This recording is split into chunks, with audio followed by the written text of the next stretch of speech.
Xin chào các bạn đã trở lại với phân tích game trong thời đại văn minh, nơi mà những cái ảo nhiều hơn thật và đôi lúc trong đó còn có cái sự vô tâm hoặc thậm chí là tàn nhẫn. Sự cô đơn luôn hiện hữu trong chúng ta, và ở video này chúng ta sẽ cùng nhau phân tích một tựa game nói về sự cô đơn mang tên Sea of Solitude. Sea of Solitude, tên tiếng Việt là Biển Cô Độc, phát triển bởi studio Jormay Game của Đức và phát hành bởi EA.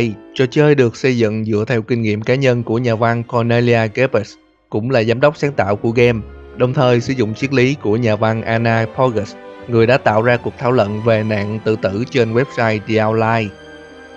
Có một điều mà nhà phát hành đã cho chúng ta biết ngay từ đầu, đó chính là toàn bộ bối cảnh của trò chơi đều xảy ra bên trong tâm lý của một cô gái trẻ tên Kay, và nhiệm vụ của chúng ta là tìm cách giúp đỡ Kay trở lại thành con người, hoặc cụ thể hơn là giúp Kay không còn cô đơn nữa. Ngay từ lúc bắt đầu, game đã mở ra cho chúng ta một thế giới âm u, những tòa nhà ngập trong biển nước và Kay đang lên đên trên một chiếc thuyền cano bằng gỗ. Bên dưới mặt biển là một con quái vật luôn trực chờ để nuốt chửng Kay. Chuyến hành trình đã dẫn Kay tìm lại những ký ức tươi đẹp và đen tối. Những ký ức đó giúp Kay nhận ra nhiều điều, hiểu được cảm giác của mọi người xung quanh và trên hết là tìm được cách để thay đổi bản thân. Sau khi xem xét toàn bộ nội dung và các tình tiết, mình đã có vài lập luận cho Sea of Solitude. Dựa theo các lý thuyết đã có, toàn bộ các chi tiết như biển, thành phố, xe cộ, phương tiện trong Sea of Solitude đều là sự mô phỏng trong tâm trí của Kay.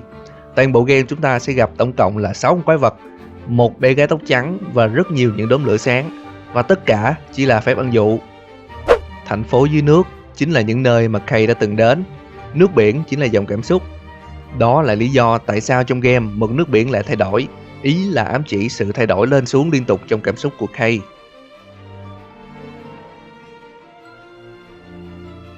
Ngọn hải đăng là tượng trưng cho ký ức tươi đẹp. Khi bạn mở khóa những ngọn hải đăng, nó sẽ khiến cho một vùng trời trở nên tươi sáng.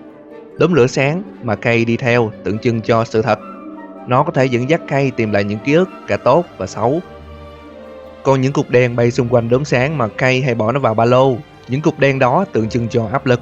Cô bé tóc trắng mà theo mình biết đó chính là Kay lúc còn nhỏ. Cô bé này thể hiện cho sự hy vọng tồn tại trong cảm xúc của Kay. Quay trở lại với các con quái vật, thì quái vật cá tượng trưng cho sự sợ hãi, vì nó luôn bám theo và chỉ cần Kay chạm chân vào nước, nó sẽ nuốt chửng cô. Quái vật ốc sên thì mình nghĩ nó là tượng trưng cho sự cô độc trong cuộc sống của Kay. Và để vượt qua con quái vật này, chúng ta phải mở khóa các điểm sáng, và tại những điểm sáng này, Kay sẽ bắn ra một tia năng lượng màu vàng để phá lớp vỏ con quái vật. Nhưng nếu nhìn kỹ lại điểm sáng thì đó chính là Kay đang ngồi khóc. Điều đó cho ta biết cách mà Kay vượt qua sự cô đơn chính là khóc.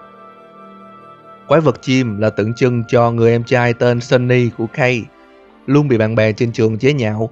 Hình ảnh con chim chính là chứng tỏ việc cậu muốn tự do, giải thoát bản thân mình và có lúc đã muốn tìm đến cái chết. Quái vật bạch tuộc thì tượng trưng cho mẹ của Kay tên là Vivian, luôn có nhiều vấn đề và áp lực trong mọi việc. Điều đó đã tạo nên quái vật tắc kè tượng trưng cho người bố tên là Adam, lúc nào cũng bám lấy áp lực và căng thẳng của công việc. Nếu các bạn để ý thì quái vật càng to, sự nghiêm trọng trong vấn đề tâm lý càng lớn. Đó là lý do tại sao quái vật tắc kè rất nhỏ so với quái vật bạch tuộc, để khẳng định rằng áp lực của người bố trong gia đình rất nhỏ so với người mẹ. Quái vật sói chính là bạn trai của Kay tên là Jack, là một người thích sống một mình như loài sói. Còn khả năng bắn tia sáng thì mình nghĩ đó chính là tượng trưng cho tia hy vọng. Từ những lập luận và toàn bộ nội dung gameplay sẽ đi đến giả thuyết của mình về cốt truyện trong Sea of Solitude như sau. Kay là một cô gái trẻ có đời sống tâm lý khá phức tạp, luôn thờ ơ. Bố mẹ Kay thì luôn cãi nhau do áp lực từ công việc của gia đình. Ngay cả Kay còn không biết em trai mình trong lớp bị bạn bè chọc ghẹo, còn bạn trai của Kay thì đang muốn chia tay với cô. Các bạn nên biết rằng trong đầu game, con quái vật ốc đã từng nói với Kay rằng cô không làm gì cả, và đó chính là điều dẫn cô đi đến thất bại. Mình thấy con quái vật đó nói đúng, vì Kay chỉ là tìm và nhận ra những sự việc đã xảy ra trong quá khứ, chứ không phải là người giải quyết các sự việc đó. Có lẽ các bạn sẽ thấy Kay đi trên những mái nhà vượt qua thử thách này thử thách kia, nhưng thực ra đó chỉ là tượng trưng cho những khó khăn mà Kay gặp phải để tiếp cận được với sự thật. Trong tình tiết mà người em trai bị chọc ghẹo quá nhiều, quái vật chim đã thổi bay đám bạn bắt nạt. Điều đó chứng tỏ chính cậu em trai đã tự đứng lên, thay đổi và đối mặt với chúng, cũng nhờ vậy thoát khỏi sự cô độc và trở lại thành con người. Còn trong cuộc cãi nhau của hai quái vật bạch tuộc và tắc kè, ta sẽ thấy khi Kay ngất đi, hai quái vật ngay lập tức trở lại thành người. Đó chính là lúc bố mẹ của Kay nhận ra họ phải bỏ qua những áp lực của mình và tập trung chăm sóc cho các con.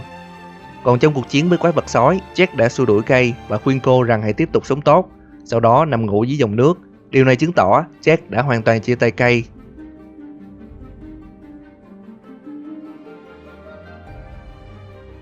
Hãy nhớ rằng mỗi khi Kay tìm ra được sự thật thì đều phải mang theo nhiều áp lực.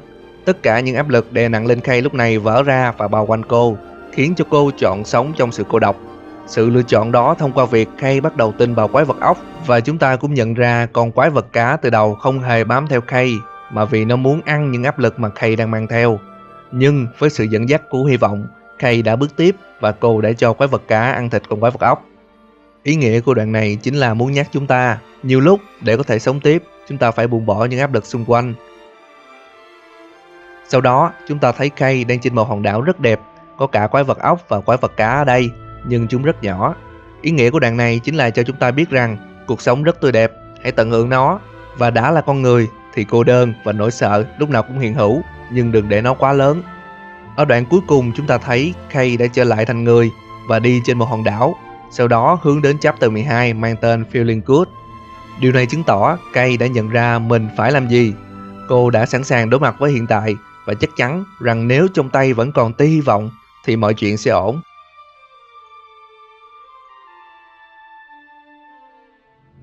Và đó là toàn bộ những giả thuyết của phân tích game về cốt truyện trong tựa game đậm chất tâm lý Sea of Solitude. Cảm nhận của bạn như thế nào sau khi nghe xong câu chuyện này? Nếu có gì không hợp lý hoặc sai sót thì hãy comment ngay phía dưới nhé. Và hãy nhớ tất cả những gì mình nói trong video chỉ là giả thuyết thôi. Đừng quên để lại một like, share và theo dõi cho phân tích game. Mình là Zino và chúng ta sẽ gặp lại nhau ở video sau nha.